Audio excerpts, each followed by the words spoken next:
முசுலாம்பட்டி பெண்குட்டி முத்து பேச்சு அவசரம் பார்த்தே என் கழுத்து சுளுக்கி போச்சு.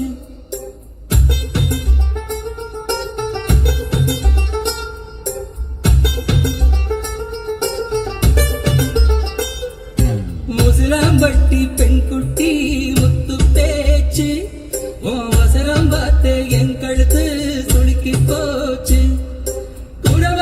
வச்சு குச்சனூர் பரவளம் மெதுவாக செல்லேண்டி உன் கூட இர வச்ச